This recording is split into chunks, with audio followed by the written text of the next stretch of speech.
बहुत पहले, सदियों पुरानी बात है।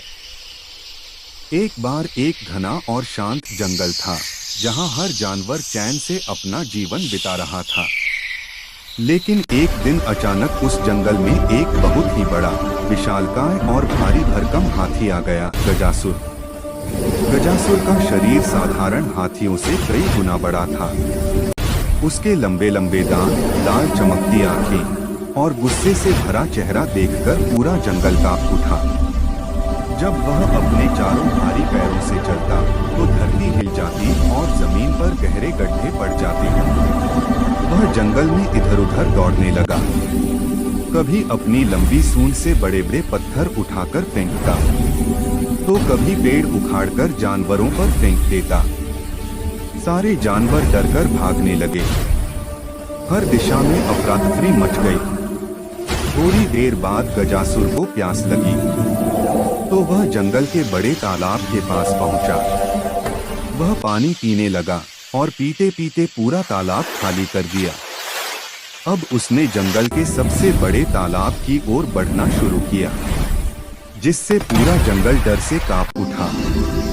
सभी जानवर अपनी जान बचाकर जंगल से बाहर भाग रहे थे। रास्ते में एक बूढ़ा बुद्धिमान कछुआ धीरे धीरे जा रहा था।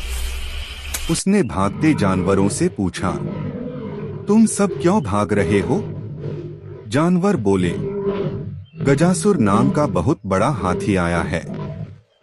वह सबको कुचल देगा, हमें मार देगा। भागो, यही भलाई है। कछुए ने शांत होकर आंखें बंद की और परमात्मा से जंगल की रक्षा की प्रार्थना की।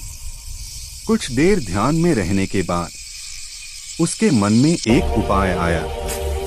कछुए ने सारे बंदरों को बुलाया और कहा, जाओ, बहुत सारा मीठा गन्ना ले आओ।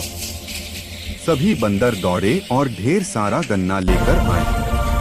उन्होंने गजासुर के रास्ते में गन्ने का बड़ा ढेर लगा दिया। जब गजासुर वहां पहुंचा और उसने गन्ने की मीठी खुशबू सूंघी, तो उसका गुस्सा शांत होने लगा।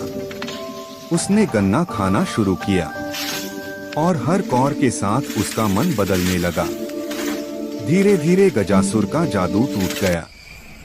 उसके लंबे लंबे दांत छोटे हो गए, उसकी लाल आंखों की चमक गायब हो गई और वह एक साधारण हाथी की तरह शांत हो गया।